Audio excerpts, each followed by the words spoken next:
Hello dear students, কেমন আছো সবাই? আশা করি সবাই খুব ভালো আছো। এইচএসসি বোর্ড এমসিকিউ কোশ্চেন সমাধানের আজকের ক্লাসে তোমাদের স্বাগতম।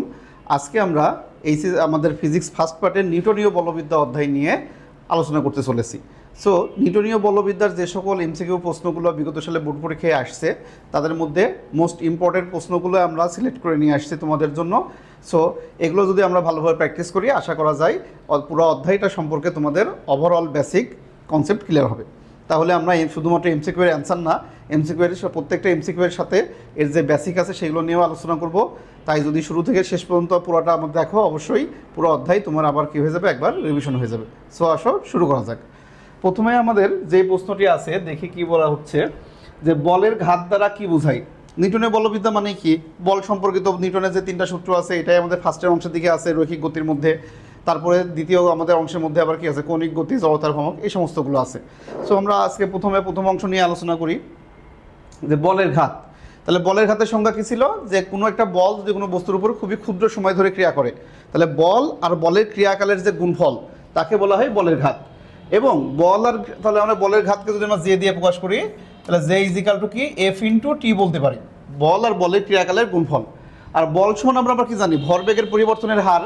ফলে যদি আমরা এখানে এফ সমান সমান M into V minus you by T বসাই দিই ইন্টু টি, তাহলে দেখো টি আর টি ক্যান্সেল হলে আমাদের থাকে কি ভরবেগ। তার মানে বলের ঘাত আর ভরবেগের পরিবর্তন, ভরবেগ না কিন্তু, ঠিক আছে? অনেকে আমার মনে করে যে ভরবেগ আর বলের ঘাত এক জিনিস। তাহলে ভরবেগ আর বলের ঘাত কিন্তু এক জিনিস না, একক একই, মাত্রা একই, কিন্তু আমাদের বলের ঘাত রাশিটা কি? বলের ঘাত রাশি হচ্ছে বল ইন্টু আমাদের সময় অথবা ভরবেগের পরিবর্তন। তাহলে আমাদের এখানে কি আছে অপশনে দেখো, যে রৈখিক ভরবেগের পরিবর্তন আছে, কৌণিক ভরবেগের পরিবর্তন। তাহলে আমাদের বলের ঘাত পুরোটাই কি? এটা রৈখিক ভরের সাথে সম্পর্কযুক্ত। সো এটা রৈখিক ভরবেগের পরিবর্তন। তাহলে অপশনে যদি ভরবেগও থাকতো তাহলে কিন্তু অ্যান্সার হতো না। অ্যান্সার হবে সবসময় ভরবেগের পরিবর্তনের সাথে আমাদের হচ্ছে সম্পর্কযুক্ত আছে বলের ঘাত। ঘর্ষণ ও বস্তুর বেগের মধ্যবর্তী কোণ কত? তাহলে আমরা ক্রিয়া প্রতিক্রিয়া বল সবসময় পড়ি, কিন্তু এখানে আছে ঘর্ষণ বল এবং বেগের মধ্যবর্তী কোণ। তাহলে আমরা কি জানি যে বস্তু যেই দিকে চলে বেগের ডিরেকশন তো সেদিকে থাকে, আর ঘর্ষণ বল সবসময় কি থাকে? অপোজ করার চেষ্টা করে, অপোজিটে কাজ করে। তাই ঘর্ষণ বল আর বেগ সবসময় পরস্পর বিপরীতমুখী, তাই 180 ডিগ্রি কোণে তারা ক্রিয়া করবে, মধ্যবর্তী কোণ পাই। কৌণিক ভরবেগের একক কোনটি? একক মাত্রা অনেক ইম্পর্টেন্ট বোর্ড পরীক্ষার জন্য, ঠিক আছে? সেই সাথে সাথে অনেক ভার্সিটি পরীক্ষাতেও একক মাত্রা যথেষ্ট পরিমাণে আসে, ঠিক আছে? সো একক মাত্রাগুলো আমরা মুখস্থ করবো না, প্রত্যেকটাই সূত্র থেকে আমরা নিজেরাই হিসাব করে নিব, টাইম লাগবে না, 2-1 সেকেন্ডে 5 সেকেন্ডের মধ্যে হিসাব করে নেওয়া সহজ। তাহলে কৌণিক ভরবেগের একক, তাহলে কৌণিক ভরবেগের সূত্রটা কি? আসো, যে কৌণিক ভরবেগ এল ইজিক্যাল টু আমরা বলতে পারি এম ভি আর। যে কৌণিক ভরবেগের মেইন আমরা যদি সূত্র বলি, ওটাকে রৈখিক বেগের সাথে কনভার্ট করলে এম ভি আর আসে, ঠিক আছে? তাহলে যদি আমরা সাধারণ ফর্মুলায় আসে, তাহলে এম ভি আর এর একক কি? কেজি মিটার পার সেকেন্ড, আবার মিটার। তাহলে কেজি মিটার পার সেকেন্ড। তাহলে কেজি মিটার পার সেকেন্ড কোথায় আছে দেখি আমরা, কেজি মিটার পার সেকেন্ড, আচ্ছা এটা হ্যাঁ কেজি মিটার পার সেকেন্ড, ও মিটার, তাহলে মিটার স্কোয়ার হয়ে যাচ্ছে, ঠিক আছে? তাহলে KG metre square per second, তাহলে KG metre square per second একটাতেই আছে আমাদের ডি নাম্বার, এটা হবে অ্যান্সার, ঠিক আছে? তাহলে ভরের জন্য কেজি, বেগের জন্য মিটার পার সেকেন্ড, আবার দূরত্বের জন্য আরেকটা মিটার, তাহলে KG metre square per second. So একক মাত্রা এইভাবে আসলে যেগুলো আমাদের লব্ধ রাশি সেগুলো কিন্তু মুখস্থ করার দরকার হয় না, সেগুলো তোমরা সূত্র দিয়ে এইভাবে ইজিলি বের করে নিলেই ভালো হবে। কারণ প্রত্যেকটা অধ্যায় এতগুলো রাশি এতগুলো মাত্রায় মুখস্থ করা আসলে আমাদের খুবই প্যারাদায়ক, ঠিক আছে? সো মুখস্থ করার কোনো দরকার নেই। ক্রিয়া প্রতিক্রিয়া বলের মধ্যে কোণ কত হবে? আমরা একটু আগে বলে ফেলছি, ক্রিয়া প্রতিক্রিয়া মানে 180 ডিগ্রি কোণ। তাহলে বল ও বলের ক্রিয়াকালের গুণফলকে কি বলে? প্রথমে যে সংজ্ঞা, বল আর বলের ক্রিয়াকালের গুণফলকে কি বলা হয়? বলের ঘাত। তাহলে দেখো যে বলের ঘাত, ঘাত বল না কিন্তু, ঘাত বলটা কি? যেই বলটা ক্রিয়া করতেছে ওই বলটাকে বলা হচ্ছে ঘাত বল, আর ওই বলের সাথে যখন সময় গুণ করব সেটা হয়ে যাবে বলের ঘাত। তাহলে অ্যান্সার হবে কিন্তু বলের ঘাত। অপশনে খুব ভালো করে খেয়াল করে দেখবা। 1 নিউটন ঘর্ষণজনিত বাধা বিশিষ্ট রাস্তার উপর 2 কেজি ভরের বস্তুতে 5 মিটার পার সেকেন্ড ত্বরণ সৃষ্টি করতে হলে কত বলের প্রয়োজন? তাহলে কোনো বস্তুতে যদি আমরা বল প্রয়োগ করি, বল প্রয়োগে যদি ত্বরণ সৃষ্টি হয়, তাহলে আমাদের সূত্র কি ছিল? সূত্র হচ্ছে এফ সমান এম এ, মেইন সূত্র এফ সমান এম এ। আর এফ মানে আবার কি? যদি বস্তুর উপরে একাধিক বল থাকে তার মানে তখন আমরা বলতে পারি সামেশন অফ এফ। তাহলে সামেশন অফ এফ সমান সমান এম এ। তাহলে এখানে কি হয়েছে দেখো, যে 1 নিউটন ঘর্ষণজনিত বাধা বিশিষ্ট রাস্তার উপর 2 কেজি ভরের বস্তুতে এত ত্বরণ সৃষ্টি করতে হবে। তাহলে ঘর্ষণ বল অলরেডি আছে, তাহলে বস্তু যখন আমাদের এই তলের উপর আছে, যদি আমরা এটাকে সামনের দিকে আমরা বল প্রয়োগ করে নিয়ে যেতে হয়, তাহলে এদিকে কত হবে? এটা ঘর্ষণ বল কাজ করতেছে উল্টা দিকে, তাহলে আমাদের সামেশন অফ কত হবে? F minus F is equal to M A. ফলে আমাদের প্রয়োগকৃত বল চেয়েছে এফ এর মান, তাহলে প্রয়োজনীয় বল, তাহলে আমাদের কত বল লাগবে মানে এফ বের করতে হবে। তাহলে আমাদের এম এর সাথে কি হবে, ঘর্ষণ বলটা অ্যাড হয়ে যাবে, কারণ ঘর্ষণ বলকেও তো আমাদের কি করতে হবে, অপোজ করতে হবে, তারপরে না বস্তু গতিশীল হবে। তাহলে মান বসাই দাও। ভর আছে 2 কেজি, 5 দুগুণে 10, 10 প্লাস 1 তাহলে 11, তাহলে আমাদের মোট 11 নিউটন বল লাগবে। আর ঘর্ষণ বল না থাকলে 10 নিউটন বলেই সম্ভব হতো। একটি গাড়ি এত ব্যাসার্ধের একটি সমতল বৃত্তাকার পথে এত বেগে চলছে, গাড়ির ভর এত হলে ঘর্ষণ বল কত? আচ্ছা দেখো যে একটি গাড়ি কি বলছে, এত ব্যাসার্ধের, তাহলে ব্যাসার্ধ দেওয়া আছে এবং সমতল বৃত্তাকার বলা আছে, সমতল রাস্তা এবং বৃত্তাকার রাস্তা, ঠিক আছে, বৃত্তাকার রাস্তায় এত বেগে চলছে, ওকে, বেগ দেওয়া আছে। তাহলে গাড়ির ভর যদি এত হয় তাহলে ঘর্ষণ বলের মান কত? তাহলে এখানে দেখো যে এটা কি ছিল, কোনো গাড়ি যখন বৃত্তাকার পথে চলা শুরু করে তখন কি ঘটনা ঘটে, বৃত্তাকার পথে যে কোনো বস্তু যখন বৃত্তাকার পথে চলে তার কেন্দ্রের দিকে একটা বল তৈরি হয়, কেন্দ্রমুখী বল, এবং তার প্রতিক্রিয়া স্বরূপ যেন বলি বা প্রতিক্রিয়া না, তার জন্য তার ভিতরে আপনার সিস্টেমে একটা কি অলিক বল বা ছদ্ম বল তৈরি হয়, যাকে বলা হয় কেন্দ্র বহির্মুখী বল। ফলে গাড়ি কেন্দ্র বহির্মুখী বলের কারণে কিন্তু বাঁকের রাস্তায় বা বৃত্তাকার পথে বাইরের দিকে ছিটকে যাওয়ার উপক্রম হয়। এবং রাস্তায় যদি ব্যাংকিং করা না থাকে, যেহেতু বলছে দেখো সমতল রাস্তা, সমতল বৃত্তাকার পথ মানে এখানে কোনো ব্যাংকিং কিন্তু করা নাই, ফলে রাস্তায় যখন ব্যাংকিং থাকে না তখন পুরা কেন্দ্র বহির্মুখী বলটাকে প্রতিহত করে কে, রাস্তার সাথে চাকার যে ঘর্ষণ বল থাকে সেই ঘর্ষণ বলটাই কেন্দ্র বহির্মুখী বলটাকে প্রতিহত করে। ফলে গাড়ি যখন আমাদের এভাবে বৃত্তাকার পথে এইভাবে আসে, এই পয়েন্টে যখন মনে করো গাড়িটা আসছে, তখন এই কেন্দ্রের বাইরের দিকে যে বলটা সৃষ্টি হয় mv²/r, তাহলে এইটা কি করে, চাকার ঘর্ষণ বল যেটা ভিতরের দিকে কাজ করে সেটা কেন্দ্রমুখী বল যোগান দিয়ে এইটাকে ঠেকাই দেয়। তাহলে এখানে বলছে গাড়িটা যখন নিরাপদে যাবে তাহলে অবশ্যই ঘর্ষণ বলের মান কত হবে, এই mv²/r এটা সমানই হইতে হবে, তাছাড়া তো আমাদের কি করতে হবে না, গাড়ি নিরাপদে যাইতে পারবে না। সো এখানে আমাদের এই ঘর্ষণ বলের মানটা হবে mv²/r, মানে কেন্দ্র বহির্মুখী বলটাই হবে ঘর্ষণ বল। ওকে, তাহলে এম এর মান কত আছে দেখো 1100, বেগের মান দিয়ে আছে 40, আর এর মান দিয়ে আছে 400। তাহলে আমরা যদি মান বসাই দিই তাহলে এম এর মান কত, 1100 না, হ্যাঁ 1100 কেজি, তাহলে 1100 ইন্টু বেগের মান কত 40, তাহলে 40-এর স্কোয়ার বাই আর, ব্যাসার্ধ দিয়ে আছে কত 400 মিটার, তাহলে 400। তাহলে এটা যদি আমরা হিসাব করি দেখো যে এখানে 0 0 কাটা নিচে থাকে 4, আর 400 স্কোয়ার মানে কত 1600, তাকে 400, তাহলে আমাদের থাকে কত হচ্ছে 4400 নিউটন। তাহলে আমাদের অ্যান্সার হবে আসলে এটা 4400 নিউটন অ্যান্সার হবে। ক্যালকুলেটরে বসাই দেখো এটাই হবে, ঠিক আছে। তারপরে আসি যে কোনটি বলের ঘাতের মাত্রার সমীকরণ, বলের ঘাতের মাত্রা, ঠিক আছে। বলের ঘাত তো আমরা এখানে কি দেখলাম, এই যে বলের ঘাতের সঙ্গে সূত্র দেখছিলাম যে এর মাত্রা লাগবে এখন আমাদের। তাহলে মাত্রা আমরা কি জানি যে বল ইন্টু সময়, বলের মাত্রা ইন্টু সময়ের মাত্রা, অথবা ভরবেগের মাত্রা, যে কোনো একটা করলেই হবে। তাহলে বলের মাত্রার সাথে ভরবেগের মাত্রা তো সহজ, তাহলে ভরবেগ বা ভরবেগের পরিবর্তন আর ভরবেগের মাত্রা তো একই, তাহলে ভর হচ্ছে কেজি, তাহলে কেজির জন্য কি বড় হাতের এম, আর বেগ এল পার টি, তাহলে এম এল পার টি, তাহলে এম এল পার টি কোনটা আছে, এম এল পার টি আমাদের হচ্ছে এই যে এ নাম্বার, ঠিক আছে। তাহলে এম মানে কেজি, এল মানে কি দূরত্ব, আর দূরত্ব বাই সময়, দূরত্ব বাই সময় কি বেগ, তার মানে এটাই তো কেজি, বেগ মানে কি ভরবেগ বা ভরবেগের পরিবর্তন। সো এটাই কি হবে বলের ঘাতের মাত্রা। ডাব্লু ওজনের একজন ব্যক্তি লিফটে এ ত্বরণে ঊর্ধ্বগামী হলে ব্যক্তির ওজন কত হবে? আচ্ছা, যদি কোনো লিফট একটা নির্দিষ্ট ত্বরণে উপরে ওঠে তখন আমরা কি জানি যে লিফট যখন উপরে উঠতে থাকে, মনে করো এই যে আমাদের লিফট, এই লিফটের নিচে তো আমাদের এমজি বল কাজ করে আর উপরের দিকে আমাদের সুতার টান টি থাকে, তাই তো। এখন লিফট যদি এখানে এক্সট্রা এ ত্বরণে উপরে ওঠে তখন আমাদের কি হয়ে যায় যে এর জন্য আমাদের এমজি বল তো লাগেই, প্লাস এম এ পরিমাণ বল অ্যাড হয়, অ্যাড হয়ে ওজন কি হয় আপাতভাবে কিছুটা বেড়ে যায়। তখন আমরা তাহলে ওজন ডাব্লিউ ইজিক্যালটা কথা বলতে পারি এম ইন্টু জি প্লাস এ। এখন দেখো অপশনে কিন্তু এইভাবে নাই, তাহলে আমরা ডাব্লু ওজন, আমাদের বস্তুর ওজন ডাব্লুর মান কিন্তু এম ইন্টু জি প্লাস এ, এটা হওয়ার কথা, কিন্তু অপশনে কিন্তু দেখো এম দিয়ে একটাও নাই, অপশন আছে ডাব্লু দিয়ে। তাহলে ওজন আর ভরের মধ্যে সম্পর্ক কি, ডাব্লু সমান সমান এম জি। তাহলে এখানে যদি আমরা কি করি, একটা জি দিয়ে ভাগ করে একটা জি দিয়ে গুণ করি, তাহলে এই এমকে এম জিতে কনভার্ট করতে হলে কি করতে হবে, তাহলে আমাদের ডাব্লু সমান যদি এম জি হয় তাহলে এম সমান কত ডাব্লু বাই জি, ফলে এম এর জায়গায় আমরা কি বলতে পারি ডাব্লু বাই জি, আর জি দিয়ে ভিতরে ভাগ করে দাও তাহলে এটা 1 হয়ে যায়, প্লাস এ বাই জি থাকে। তাহলে অপশন কিন্তু W into 1 plus A by G, W into 1 plus A by G. তাহলে অপশনটা কিন্তু আমাদের কি আছে, খুব সুন্দরভাবে আছে।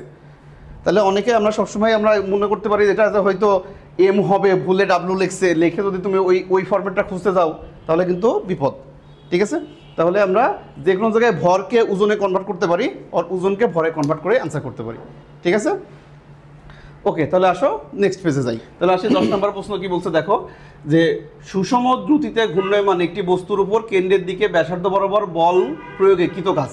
আচ্ছা, কোনো বস্তু যখন সুষম বৃত্তাকার পথে ঘুরবে তখন তারপর বলটা কি কেন্দ্রমুখী বল কাজ করবে, তাহলে বলের দিক হয় কেন্দ্রের দিকে। আর বলের যে সরণের উপাংশ থাকে কোন দিকে, আমাদের হচ্ছে বাইরের দিকে স্পর্শক বরাবর, ফলে কেন্দ্রমুখী বল কিন্তু সবসময় সরণের উপাংশের উপর কি হয় 90 ডিগ্রি, ফলে এই কারণে কেন্দ্রমুখী বল দ্বারা কিন্তু কোনো কাজ হয় না, ফলে এখানে কাজ কত হবে 0। তাহলে কেন্দ্রমুখী বল দ্বারা কৃত কাজ অলওয়েজ 0। তাহলে 0.1 কেজি ভরের একটি স্থির বস্তুর উপরে 1 নিউটন বল 1 সেকেন্ড ক্রিয়া করে, বস্তুর ত্বরণ নির্ণয় করো। তাহলে বস্তুর ত্বরণ, তাহলে ত্বরণের মান বের করতে হবে। ত্বরণ তো আমরা জানি কি F সমান ma, F সমান ma। তাহলে ভর দেওয়া আছে কত 0.1 কেজি, আর বস্তুর বল দেওয়া আছে 1 নিউটন। তাহলে আসো যে তাহলে আমাদের ত্বরণ A = F/m, তাহলে 1/0.1, 1/0.1 মানে তো 10 মিটার পার সেকেন্ড স্কয়ার, ঠিক আছে। তাহলে 1/0.1 মানে 10। ভেক্টরকে স্কেলার রাশি দ্বারা গুণ করলে গুণফল ভেক্টর হবে, নিচের কোনটি তার উদাহরণ, ঠিক আছে। তাহলে ভেক্টর আর স্কেলারের গুণফল যে ভেক্টর, তাহলে এখানে কি ক্ষমতা তো নরমালি স্কেলার রাশি, চাপ স্কেলার রাশি, এর আছে ঘাত বল আর এর আছে বলের ঘাত। এখন আমাদের এখানে বলছে কি যে স্কেলার রাশি দ্বারা ভেক্টরকে গুণ করতে হবে, তাহলে বলের ঘাত যে কি ছিল, বলের ঘাত যে মানে কি F × T, তাহলে Fটা কি ভেক্টর আর T হচ্ছে স্কেলার, তাহলে এটাকে মেইনলি নির্দেশ করতেছে। তাহলে এটা দ্বারা আসলে বলের ঘাতটাকে নির্দেশ করতেছে, যে ভেক্টর আর স্কেলারের গুণফল মিলে যে ভেক্টর হয়, তাহলে সেটা কত হবে বলের ঘাত। ওকে, তাহলে পরের প্রশ্নটি দেখি, যে কোন ভৌত রাশিটি যে কোনো সংঘর্ষে সংরক্ষণশীল বা সংরক্ষিত হয়। আচ্ছা, যে কোনো সংঘর্ষ মানে স্থিতিস্থাপক অথবা স্থিতিস্থাপক হোক, যে কোনো সংঘর্ষে সংরক্ষণশীল থাকে। গতিশক্তি, স্থিতিশক্তি, মোট শক্তি, কৌণিক ভরবেগ। আচ্ছা, তাহলে আমরা কি জানি যে গতিশক্তি যখন সংরক্ষণশীল থাকে সেটা শুধুমাত্র স্থিতিস্থাপক সংঘর্ষে, অস্থিতিস্থাপক হলে তখন কিন্তু কিছু পরিমাণ শক্তি অন্য শক্তিতে রূপান্তরিত হয়ে যায় ঘর্ষণ বা অন্য কারণে, ফলে সেটা গতিশক্তি সংরক্ষণশীলতা মানে না। কিন্তু মোট শক্তি রাখছো, যে শক্তি মানেই তো আমরা জানি কি শক্তির কোনো ধ্বংস বা বিনাশ নাই, শক্তি কেবল এক রূপ থেকে অন্য রূপে রূপান্তর হয়। তাই মোট শক্তি তো অলওয়েজ সবসময় সংরক্ষণশীল সকল পরিস্থিতিতেই। তার মানে যেহেতু এটা বলছে যে কোনো প্রকার সংঘর্ষ, তাই এখানে কি হবে মোট শক্তি সংরক্ষণশীল হবে। ঘর্ষণ বল দ্বারা বস্তুর উপর কৃত কাজ কেমন। তাহলে ঘর্ষণ বল দ্বারা কৃত কাজ, দেখো ঘর্ষণ বল আমরা কি বলছিলাম, যে বস্তুর সরণের সাপেক্ষে ঘর্ষণ বল সবসময় কিন্তু 180 ডিগ্রি উল্টার দিকে কাজ করে। তাহলে F cos θ অনুযায়ী 180 ডিগ্রি হলে কত হয় ঋণাত্মক হয়, তাই ঘর্ষণ বল দ্বারা কৃত কাজ সবসময় কী হবে ঋণাত্মক হবে। চিত্রে মসৃণ আনত তলবে গড়িয়ে পড়া বস্তুর ত্বরণ আছে, এখানে বস্তুর ত্বরণটা মাঝে আসছে। কোনো একটা বস্তু যদি উল্লম্ব বরাবর পড়ে তখন সে জি ত্বরণ নিয়ে পড়বে, কারণ জি খাড়া নিচের দিকে কাজ করে। কিন্তু এখন বলছে বস্তুটা আসছে কোন বরাবর, এই তল বরাবর, তাহলে তল বরাবর জি পুরোটা কাজ করবে না, জি এর শুধুমাত্র একটা উপাংশ কাজ করবে। কত উপাংশ, তাহলে এই জি এর সাথে এটা কোণটা কত, তাহলে এই কোণটা থিটা হলে এটা কোণ থিটা, ফলে এই বরাবর উপাংশ কত হবে জি cos θ, ঠিক আছে। তাহলে কোণ যদি আমাদের এই উলম্বের সাথে বা জি এর সাথে তলের কোণ দেওয়া থাকে তখন সেটা হবে cos θ, তাহলে আমাদের জি cos θ। আর কোণ যদি এই ভূমির সাথে থাকতো তখন আমাদের 90 মাইনাস এটা করলে তখন sin θ হয়ে যেত, ঠিক আছে। তাহলে এটা ভালোভাবে খেয়াল রাখো, কোণটা কোথায় আছে, কোণ যদি উপরে থাকে এই লম্ব বাহুর সাথে কোণ থাকলে জি cos θ, আর ভূমির সাথে কোণ থাকলে জি sin θ। 7 কেজি ভরের একটি বস্তু একটি স্থির বস্তুর সাথে স্থিতিস্থাপক সংঘর্ষে লিপ্ত হলো। আচ্ছা, বলা আছে স্থিতিস্থাপক সংঘর্ষ, সংঘর্ষের পর বস্তু একই দিকে আদিবেগের 1/4 বেগ নিয়ে চলতে থাকে, তাহলে স্থির বস্তুর ভর কত ছিল। সংঘর্ষের পর বস্তু একই দিকে আদিবেগের 1/4 বেগ নিয়ে চলতে থাকে, আদিবেগের 1/4, তাহলে প্রথমে যেই বেগ ছিল সেই বেগটাও দেওয়া নাই, তার 1/4 বেগ নিয়ে চলছে। তাহলে আমরা এখানে লেখো ডাটাগুলোকে লিখে নিই, যে M1 এর মান দেওয়া আছে 7 কেজি, M1 এর যে প্রাথমিক বেগ U1 সেটা আমাদের দেওয়া নাই, ধরে নিলাম U1 এর মান x। তাহলে আর দ্বিতীয় বস্তুর ক্ষেত্রে কি বলা আছে, একটি স্থির বস্তুর সাথে ধাক্কা খেলো, তাহলে দ্বিতীয় বস্তুর জন্য বলি M2, তাহলে M2 এর ক্ষেত্রে ভর আমরা জানি না, এই ভরটা আমরা বের করব m, আর এটার আদিবেগ ছিল 0 যেহেতু স্থির ছিল। এটা গেলো সংঘর্ষের আগে। আর সংঘর্ষের পরে কি হয়েছে, সংঘর্ষের পরে এর বেগ কি হয়েছে 1/4 হয়েছে। তাহলে সংঘর্ষের পরে যদি আমরা বলি তাহলে V1, তাহলে V1 হচ্ছে x/4 নিয়ে চলতে থাকে, স্থির বস্তুর ভর বের করতে হবে, তাহলে এমটা বের করতে হবে। আর এর বেগ সম্পর্কে কোনো ধারণা আমাদের নাই, যে স্থির বস্তুটা কত বেগ প্রাপ্ত হয়েছে সেটা কিন্তু কিছু বলেনি। যে সংঘর্ষের পর বস্তু একই বেগে, মানে যে বস্তুটা গতিশীল ছিল সেই বস্তুটা একই বেগে 1/4 বেগ নিয়ে চলছে, কিন্তু স্থির বস্তুর বেগ কত হয়েছে সেটাও কিন্তু আমাদের এখানে বলা নাই। ফলে এখানে আমরা কি করতে পারি যে স্থির বস্তুর ভর যদি আমাদের বের করতে হয় আগে তো বেগ জানা লাগবে। তাহলে এখানে আমরা যে স্থিতিস্থাপক সংঘর্ষ যেহেতু বলা আছে, তাহলে স্থিতিস্থাপক সংঘর্ষের যে একটা আমাদের সূত্র আছে সেটা প্রয়োগ করে খুব ইজিলি আমরা বের করতে পারবো। ঠিক আছে, স্থিতিস্থাপক বস্তুর ক্ষেত্রে যদি আমরা শেষ বেগের সূত্র অ্যাপ্লাই করে দেখো, তাহলে M1 এর মান V1 এর মান কত হয়? তাহলে V1 এর মান ছিল কত? M1 minus M2 into U1 divided by M1 plus M2 plus 2 into M2 U2 by M1 plus M2। তাহলে স্থিতিস্থাপক বস্তুর ক্ষেত্রে যে কোনো বস্তুর শেষ বেগ নির্ণয়ের সূত্র এইটা। ফলে এখানে যদি আমরা একবারে অ্যাপ্লাই করি যে M1 মাইনাস M2, তাহলে M1 এর মান তো 7, তাহলে 7 মাইনাস M ডিভাইডেড বাই আমাদের 7 প্লাস M। ওকে, U1, তাহলে U1 এর মান কত? U1 এর মান আমরা জানি না, ডিরেক্ট মান, সেটার মান ছিল X প্লাস M2 U2, তাহলে U2 এর মান তো 0, তাহলে আমাদের এই পুরো পদটাই 0 হয়ে যাচ্ছে। ওকে, তাহলে V1 এর মান আমরা পাচ্ছি কত? যে এইটা। এখন V1 এর মান ছিল কত? x/4 বলে দেওয়া ছিল।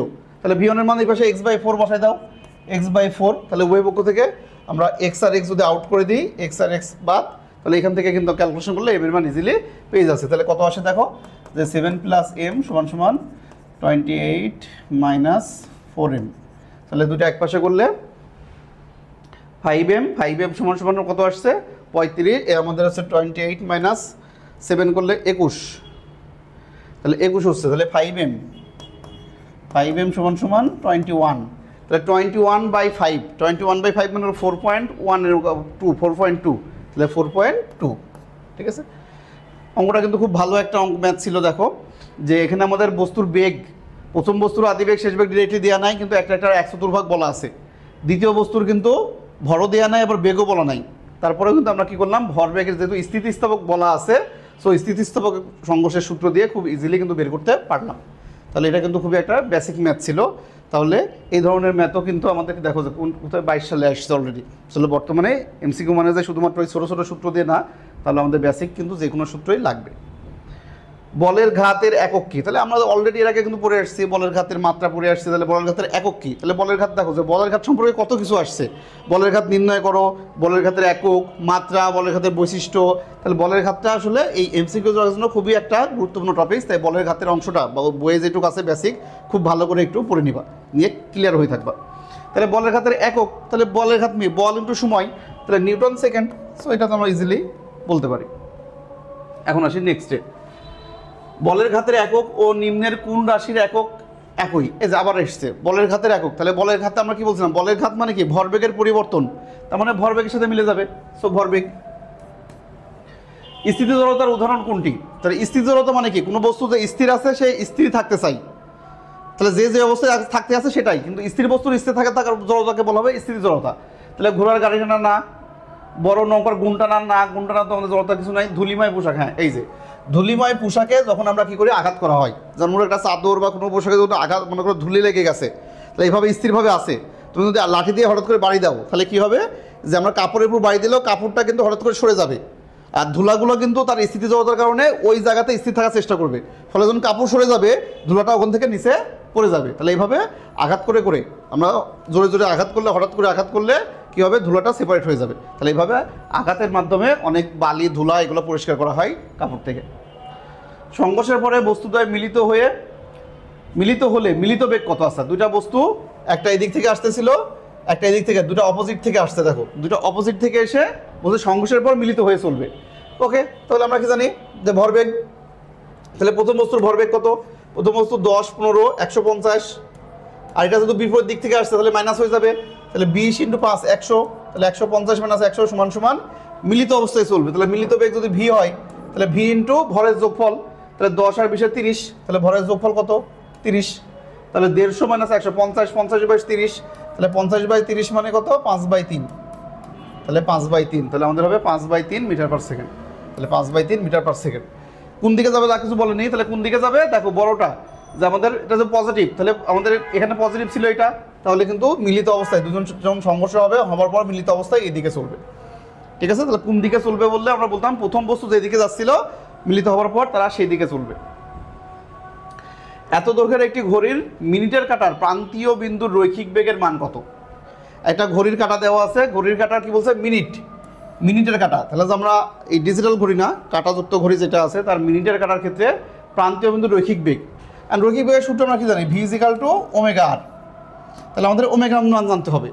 এখন ঘড়ির কাঁটার কী হলো, যেগুলোকে পর্যাবৃত্ত করতে একটা নির্দিষ্ট সময় পর্যন্ত ফিরে আসে। তাহলে মিনিটের কাঁটা টোটাল 1 পাক ঘুরি আসতে কত সময় লাগে? মিনিটের কাঁটার জন্য 1 ঘন্টা। মিনিটের কাঁটা 12 থেকে শুরু করে আবার 12তে ফিরে আসলে কী হবে, 1 ঘন্টা টাইম হবে। তাহলে 1 ঘন্টা যদি হয় তাহলে এটা পর্যায়কাল আমরা জানি, তাহলে ওমেগার মান 2π/t আমরা বসাইতে পারি। তাহলে 2π/t যদি বসাই দিই ইন্টু আর, তাহলে মান বসাও। তাহলে আমাদের কত আসে যে 2 × 3.1416/t এর মান তাহলে 3600 সেকেন্ড, ইন্টু আর এর মান কত বলা আছে 0.01। তাহলে এটা ক্যালকুলেশন করলে ক্যালকুলেটর বসাই দাও, তাহলে আমরা অ্যান্সারটা পেয়ে যাবো। তাহলে ক্যালকুলেটর আমরা সমাধান করে নিই। তাহলে এটা আমরা সমাধান করে কত পাচ্ছি সেটা দেখ 1.74 × 10⁻5 মিটার/সেকেন্ড। ওকে। বলের ঘাতের সাথে কোন রাশিটির সাংখ্যিক মান সমান, এটা আমরা এর আগেও করে আসছি কিন্তু। তাহলে এটা কিন্তু অনেকবার আসলে আমরা দেখো যে আমাদের বলের ঘাত দিয়ে কতবার কোনো প্রশ্ন আসছে। তাহলে সাংখ্যিক মান সমান মানে কি, ওই একই কথা। তাহলে রৈখিক ভরবেগের পরিবর্তনের মান সমান। এখন দেখো এটা কি বলছে 23 নম্বর, যে বল ধ্রুবকের মাত্রা কোনটি? বলের মাত্রা না, কিন্তু বলছে বল ধ্রুবক। আচ্ছা, এটা যদিও আমাদের হচ্ছে বল ধ্রুবক তো আসলে এই অধ্যায়ের মধ্যে যায় না এইভাবে। তাহলে বল ধ্রুবক আসলে কোথায় আছে? এটা স্প্রিংয়ের ক্ষেত্রে আমরা ইউজ করি বল ধ্রুবক। তাহলে বল ধ্রুবকের সূত্র কী ছিল? বল ধ্রুবক, স্প্রিংয়ের বল ধ্রুবক K = F/x। বল ধ্রুবক K = F/x। তাহলে এখানে কিন্তু বল ধ্রুবক বলতে আসলে স্প্রিংয়ের বল ধ্রুবকটাকে বোঝানো হয়েছে। তাহলে বলের মাত্রা কি? বলের মাত্রা হচ্ছে বল F = ma। তাহলে m মানে কি, বড় হাতের M, a মানে L/t², /l। তাহলে L আর L কেটে গেল, তাহলে L/t², K এর মাত্রা হবে L/t²। তাহলে m আর t² থাকবে, L থাকবে না। তাহলে L থাকবে না মানে L এর পাওয়ার 0 হবে। তাহলে আমার যেহেতু এখানে L আছে, তাহলে L এর পাওয়ার 0 হবে। 24 নম্বর, ঘর্ষণ বল ও বস্তুর বেগের মধ্যবর কোণ কত? অলরেডি একবার আমরা করছি, এটা 180 ডিগ্রি কোণ। বলের ভ্রামকের মাত্রা কোনটি? আচ্ছা, বলের ভ্রামক। তাহলে বলের ভ্রামক মানে কি? তো আমরা হচ্ছে টর্ক, টাউ। তাহলে টাউ = RF sin θ, বা আমরা 90 ডিগ্রি হলে RF বলতে পারি। তাহলে বল ইন্টু সরণ এক কথায়। তাহলে বলের ভ্রামকের মাত্রা, তাহলে বলের মাত্রা আমরা দেখলাম কি, যে ml T−2, তার সাথে আবার দূরত্বের মাত্রা গুণ হবে, তাহলে ml² T−2। তাহলে ml² T−2, হ্যাঁ ফার্স্টেরটাতে আছে। তাহলে বলের ভ্রামক, তাহলে বলের ভ্রামক মানে হচ্ছে টর্ক, ঠিক আছে। তাহলে টর্কের মাত্রা ml² T−2। নেক্সটে আসি, দেখো কি বলা হচ্ছে, যে বলের ঘাতের একক নিচের কোন রাশির এককের অনুরূপ? আবার সেই বলের ঘাত ঘুরে ফিরে আসছে। তাহলে ভরবেগের অনুরূপ, আর যদি রাশি হিসাবে ভরবেগের পরিবর্তনের সমান, কিন্তু একক হিসাবে ভরবেগের অনুরূপ। কারণ কি, ভরবেগের পরিবর্তনের এককও যা, ভরবেগের আমাদের এককও তাই।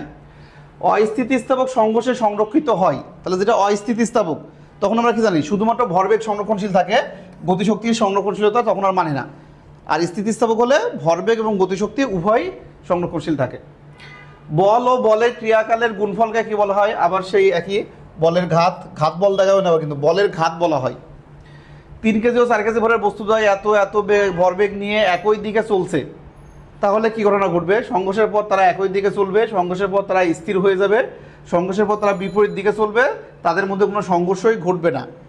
তাহলে দেখো অপশনগুলো দেখো, যে আমাদের অঙ্ক পাইলেই তো আমরা m1 e1 + mt উঠতে বসাই দিয়ে অঙ্ক করা শুরু করবো, কিন্তু অপশনগুলো কিন্তু আসলে সেভাবে নাই। তাহলে এখানে সংঘর্ষ হবে কিনা সেটা যাচ্ছে। তাহলে 3 কেজি 4 কেজি ভরের বস্তু কি বলছে, একটা এটার কত বেগে চলতেছে, এত বেগে ভর নিয়ে একই দিকে চলছে। দুইটা কিন্তু বোঝা আছে কি, একই দিকে, দুইটা বস্তু একই দিকে চলছে। তাহলে একটার বেগ বস্তুদ্বয় এত এবং এত ভরবেগ নিয়ে, আচ্ছা একটার ভরবেগ আছে কত, 30 কেজি মিটার/সেকেন্ড, তার ভর হচ্ছে 3 কেজি। তাহলে এর বেগ কত? তাহলে এর বেগ পাচ্ছে আমরা 10। ঠিক তেমনি যেটা একটা আছে 4 কেজি ভরের একটা বস্তু, এদের হচ্ছে ভরবেগ আছে কত, 50। তাহলে এর বেগ আছে কত, 4/50। তাহলে আমরা 12 পয়েন্ট সামথিং, তাহলে বেগের পার্থক্য আছে। সো বেগের পার্থক্য যদি হয়, তাহলে তো একসময় তাদের মধ্যে সংঘর্ষ ঘটবে। তাহলে সংঘর্ষ যদি ঘটে, তাহলে আসি যে সংঘর্ষের পর তারা একই দিকে চলবে কিনা। আচ্ছা, সংঘর্ষের পর তারা কি একই দিকে চলবে নাকি তারা বিপরীত দিকে চলবে? তাহলে এইটার ভরবেগ হচ্ছে 30, এটার ভরবেগ 50। তাহলে আমাদের যদি সামনাসামনি ধাক্কা খাই, এখন দেখো কে আগে কে পরে, এটাও কিন্তু আমাদের সঠিকভাবে বলা নাই, কিন্তু এখানে যে সিরিয়াল আছে এই সিরিয়ালে যদি আমরা ধরি যে M1 প্রথমেরটা M1 3 কেজি, তার বেগ 10, তাহলে এর বেগ আছে 10, আর এটার ভর M2 এর বেগ আছে 12 পয়েন্ট সামথিং, ঠিক আছে, তাহলে 12.2 বা 12 পয়েন্ট সামথিং। তাহলে এই সামনের জনের বেগ যদি বেশি হয় তাহলে পিছনের জন্য কখনো একে ধরতে পারবে না। তাহলে এখানে আসলে লজিক্যালি সেটাই বোঝাতে চাইছে যে প্রথম বস্তুটার বেগ কম, দ্বিতীয় বস্তুটার বেগ বেশি। এই যে ভরবেগ থেকে বেগ বের করে আমরা দেখলাম, এটা তো বেগ, এটা হচ্ছে আমাদের মনে করো U1 আর এটা U2, তাহলে যেহেতু U2 বেশি আর U2 সামনে আছে, একই দিকে চললে এরা কখনোই ধাক্কা খাবে না, তাহলে এদের মধ্যে কখনো সংঘর্ষ ঘটবে না, ঠিক আছে। যদিও প্রশ্নের ভাষাটা কিন্তু একটু সমস্যা আছে, এখানে কে আগে কে পরে জিনিসটা একটু ক্লিয়ার না, কিন্তু আমাদের যেহেতু মান আগে পরে আছে সেই হিসাবে সিরিয়ালি ধরে নিতে হবে। রকেটের গতির জন্য, আচ্ছা রকেটের গতির ক্ষেত্রে কি হয়, রকেট যখন আমাদের উপরে উঠে কী হয়, কারণ কি এখান থেকে যে জ্বালানি পুরে ধোঁয়া আকারে যখন বের হয় তখন ধোঁয়ার উপরে একটা বল নিচের দিকে কাজ করে, আর তার প্রতিক্রিয়া বলটা রকেটের উপরে কাজ করে আস্তে আস্তে উপরের দিকে উঠায়। অ্যান্ড প্রাথমিক অবস্থায় জ্বালানি সহ রকেটের মোট ভর অনেক থেকে বেশি, ফলে তখন তো রকেটের ত্বরণ একটু কম হয়, আর যখনই রকেট আস্তে আস্তে উপরে উঠে জ্বালানি বেরোতে থাকে তাহলে রকেটের মোট ভর কমে যায়, আর মোট ভর কমে গেলে তার ত্বরণ আস্তে আস্তে বাড়ে, অর্থাৎ বেগও বাড়তে থাকে কিন্তু, ঠিক আছে। তাহলে আপেক্ষিক বেগ বৃদ্ধিতে ত্বরণ বৃদ্ধি পায়, গ্যাস নির্গমনের হার বৃদ্ধিতে ত্বরণ হ্রাস পায়, রকেটে যত উপরে উঠে যায় ত্বরণ তত কমে, যত উপরে উঠবে না তাহলে এটাও ভুল, রকেটের ভর বেশি হলে রকেটের ত্বরণ বৃদ্ধি পায়, এটাও ভুল। তাহলে দেখো এটাও ভুল, এটা ভুল। এই দুটার মধ্যে যে আপেক্ষিক বেগ বৃদ্ধিতে ত্বরণ বৃদ্ধি পায় আর গ্যাস নির্গমনের হার বৃদ্ধিতে ত্বরণ হ্রাস পায়, গ্যাস নির্গমনের হার যদি বেশি হয় তাহলে প্রতিক্রিয়া বলও বেশি হবে, তাহলে অবশ্যই এটাও হবে না, তাহলে আমাদের অ্যান্সার কোনটা হবে, আপেক্ষিক বেগ বৃদ্ধিতে ত্বরণ বৃদ্ধি পায়, ঠিক আছে। একজন ব্যক্তি লিফটে ওজনহীনতা অনুভব করে যখন, লিফটে আমরা কি হয়, লিফট যখন উপরে ওঠে তখন G+A আমাদের ত্বরণটা G এর সাথে বেড়ে ওজনকে একটু বাড়ায় দেয়, আর যখন লিফট নিচে নামে তখন আমাদের M×G-A, তখন আমাদের কি হয়, আমাদের ত্বরণের কারণে ওজনটা কিছুটা হ্রাস পায়, ফলে G-A যেহেতু আছে, ফলে এর মান যদি আমাদের কি হয় G এর সমান হয়ে যায় তাহলে G-G, তাহলে আমাদের নিচে নামার ক্ষেত্রে T বা আমাদের W যাই বলি সেটা হচ্ছে M×G-A, তাহলে এটা যদি 0 হতে হয় তাহলে অবশ্যই G আর A সমান হতে হবে, তাহলে লিফট যদি G ত্বরণ নিয়ে নিচে নামে এই মুহূর্তে আমাদের কি হবে, ওজনশীলতা অনুভব হবে, তখন আমরা মনে করবো লিফটের মধ্যে আমরা যে একদম ভেসে আসি এমন একটা ভাব মনে হবে, যে লিফটের সাথে আমাদের পায়ের মনে হবে যে আমাদের পায়ের নিচে থেকে লিফটের তলা সরে গেছে, এক কথায় মাটি সরে গেলে যে এমন অবস্থা হয় সেই অবস্থার মতো আমরা ওজন শূন্য অনুভব করব। বস্তুর গতি জড়তা নিচের কোনটির সমানুপাতিক, দেখো গতি জড়তা, তাহলে আমরা স্থিতি জড়তা একটা, গতি জড়তা একটা, তাহলে স্থিতি জড়তা কি হয়, বেগের সমানুপাতিক, ভরের সমানুপাতিক, যার ভর যত বেশি তার স্থিতি জড়তা তত বেশি, কিন্তু এখানে বলছে গতি জড়তা যদি ফিক্সড করে দিছে, তাহলে গতি জড়তার ক্ষেত্রে কি হয়, তাহলে গতি জড়তার ক্ষেত্রে কিন্তু শুধু ভর না, ভরের সাথে সাথে সম্পর্কযুক্ত কার, বেগের, তাহলে ভর বেগের উপর সম্পর্কযুক্ত, যার ভর বেগ বেশি তার গতি জড়তা বেশি হবে, কারণ একটা বস্তুর ভর বেশি কিন্তু বেগ খুবই কম, আস্তে চলতেছে, কিন্তু অন্য একটা বস্তু যদি ভর অনেক কম হলেও বেগ অনেক বেশি হয় তখন তারা ধাক্কা খাবে, তখন কিন্তু হিসাব করো কী হবে, তাহলে যে আমাদের গতি জড়তা শুধুমাত্র ভর দিয়ে না, ভর বেগের সাহায্যে পরিমাপ করা হবে। ফোটন কণার বিনিময়ের মাধ্যমে কোন বল ক্রিয়া করে, আচ্ছা বল, আমাদের যে 4টা মৌলিক বল ছিল এটা কিন্তু নিউটনের বলবিদ্যার একটা খুবই গুরুত্বপূর্ণ পার্ট, তাহলে কি সবল নিউক্লিয় বল, দুর্বল নিউক্লিয় বল, তড়িৎচুম্বকীয় বল আর মহাকর্ষ বল, তাহলে এই 4টা বলের মধ্যে বলছে ফোটন কণা, তাহলে ফোটন কণার বিনিময়ে কোনটা হয়, ফোটন কণা বলতে আমরা কি বুঝি, তড়িৎচুম্বকীয় বল বা তড়িৎচুম্বকীয় বিকিরণ, ঠিক আছে, তাহলে ফোটন কণা মানে তড়িৎচুম্বক বলের আমাদের উদাহরণ বা ওই কণার বিনিময়ে কার্যকর হয়।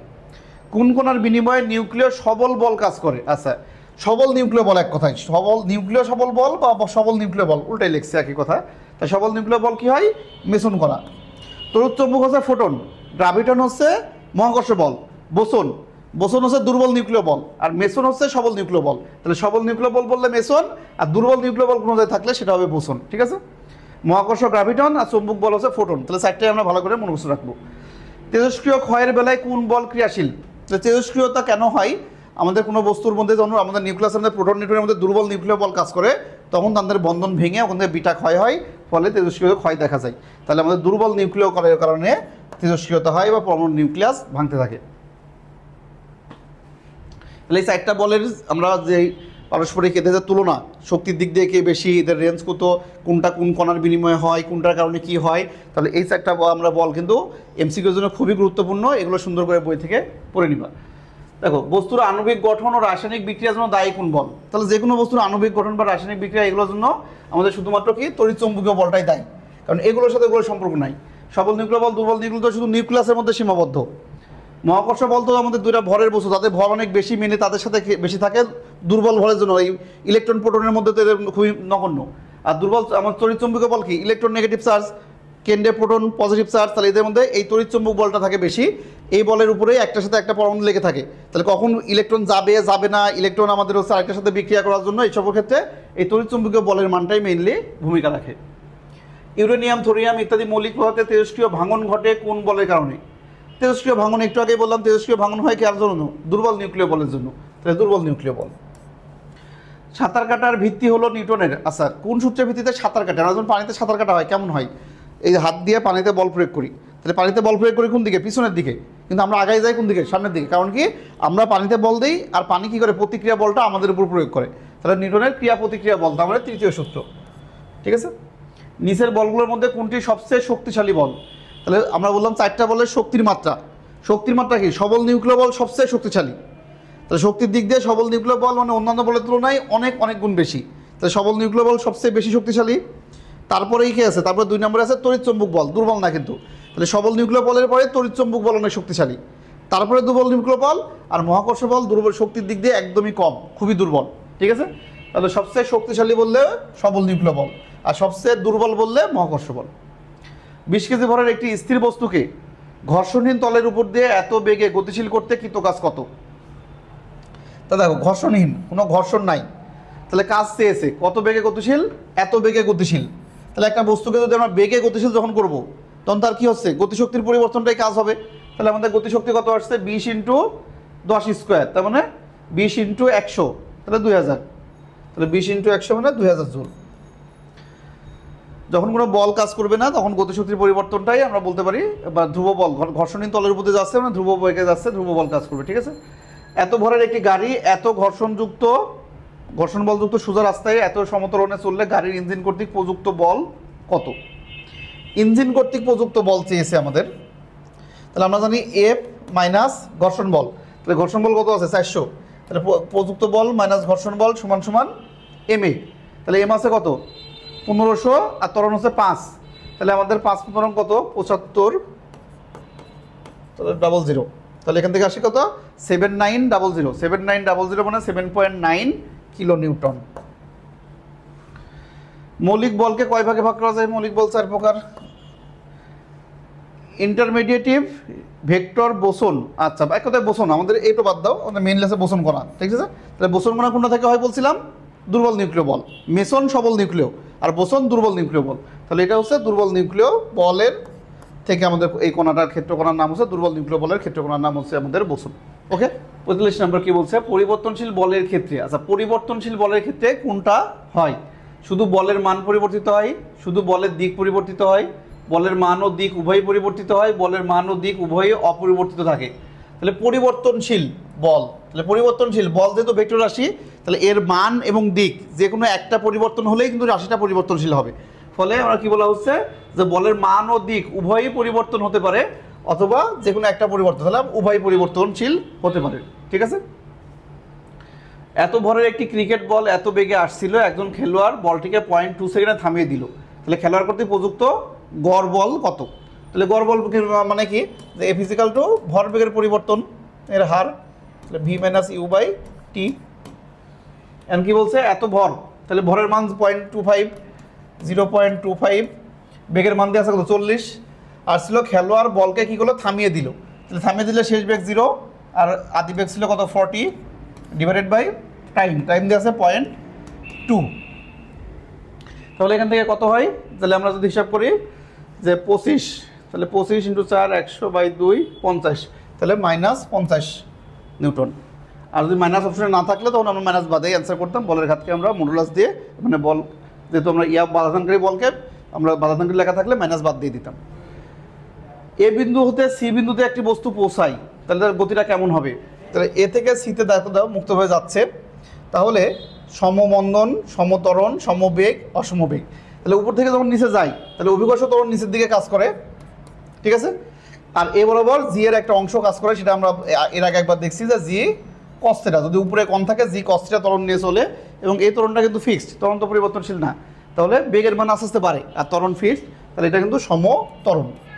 তাহলে আমাদের কী হবে, সমত্বরণ নিয়ে পড়বে। একটি নল থেকে এত বেগে পানি বের হয়ে একটি দেওয়ালে আঘাত করছে, নলের প্রস্থচ্ছেদের ক্ষেত্রফল দেওয়া আছে, ধরা যাক পানি দেওয়াল থেকে ফিরে আসছে না, দেওয়ালের উপর কী পরিমাণ পানি বল প্রয়োগ করছে। খুবই খুবই ইম্পর্ট্যান্ট একটা প্রশ্ন, এবং যেটা অলরেডি অ্যাডমিশন পরীক্ষাতেও কিন্তু একাধিক ভার্সিটিতে আসছে।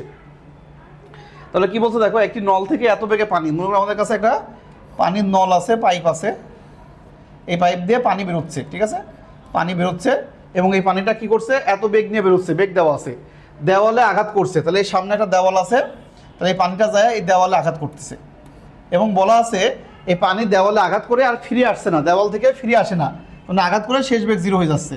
তাহলে এখানে পানির বেগ দেওয়া আছে, আর এখানে শেষ বেগ মনে করো ইউ দেওয়া আছে, যে ইউ এর মান কত 2, আর শেষ বেগ কিন্তু 0, তাহলে ভি এর মান কিন্তু আসলে 0। নলের প্রস্তুতের ক্ষেত্রফল, এই যে নলের মধ্যে দিয়ে পানি বেরোচ্ছে, এই নলের প্রস্তুতের ক্ষেত্রফল দেওয়া আছে যে এ ক্ষেত্রফল। দেওয়ালের উপর কি পরিমাণ বল কাজ করছে, তাহলে প্রয়োগকৃত বল, তাহলে বল মানে কি আমরা কি জানি, বল এফ সমান সমান এম এ, আর এ সমান তো ভি মাইনাস ইউ বাই টি, ঠিক আছে।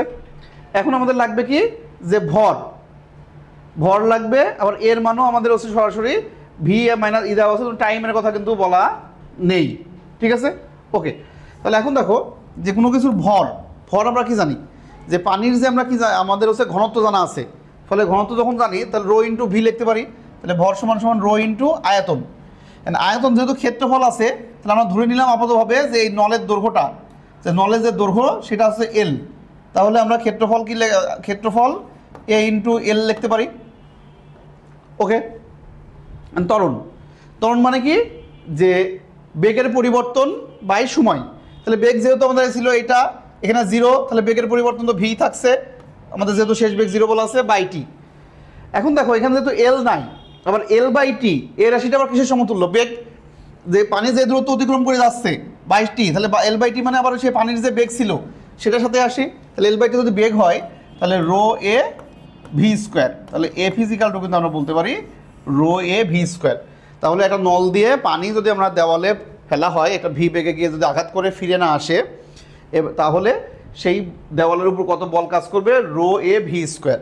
তাহলে আমরা পানির রো এর মান কত জানি, 1000, তাহলে আসো বসাই দাও, যে 1000 ইন্টু এর মান কত বলা আছে 0.03, 0.03 ইন্টু ভি স্কোয়ার, ভি আছে কত 2, 2 এর স্কোয়ার তার মানে 4, তাহলে ওইটা গুণ করলে কত হচ্ছে 3, 3 4 12, তার মানে হচ্ছে 120 নিউটন, তাহলে আমাদের বল কাজ করবে 120 নিউটন। খুবই একটা কনসেপচুয়াল ইম্পর্টেন্ট ম্যাথ ছিল, ঠিক আছে। তাহলে দেখো এটা আমাদের এটার শর্টকাট হিসাবে মনে রাখার চেষ্টা করো, নোট করে রাখো যে F is equal to rho A V square, ওকে। তাহলে আজকে ছিল আমাদের এই পর্যন্তই, দেখা হচ্ছে নেক্সট ক্লাসে। আমরা নিউটনের গতিবেগ, আমাদের বলবিদ্যার যে পরবর্তী পার্টটা আছে, কৌণিক বেগ সম্পর্কিত এবং ঘূর্ণয়ন সম্পর্কিত, তারপরে রাস্তার ব্যাংকিং, কেন্দ্র বহির্মুখী বল, ঠিক আছে, জড়তার ভ্রমক, এই রিলেটেড, তাহলে ওইটা কিন্তু ম্যাথমেটিক্যাল পার্ট বেশি, ওইটা আর বেশি ইম্পর্টেন্ট। সো আমাদের অবশ্যই নেক্সট পার্ট মিস করবো না, সে খুব শীঘ্রই নেক্সট পার্ট আমরা আপলোড দিব। তাহলে এইটা প্র্যাকটিস করো আগে, প্র্যাকটিস হয়ে গেলে তারপরে সেকেন্ড পার্ট অবশ্যই দেখবা, তাহলে পুরো নিউটনীয় বলবিদ্যা নিয়ে এমসিকিউতে অন্তত ইনশাল্লাহ আর কোনো প্রবলেম হবে না আশা করা যায়। তাহলে আজ দেখা হচ্ছে নেক্সট ক্লাসে, আজকের পর্যন্ত এই পর্যন্তই, আল্লাহ হাফেজ।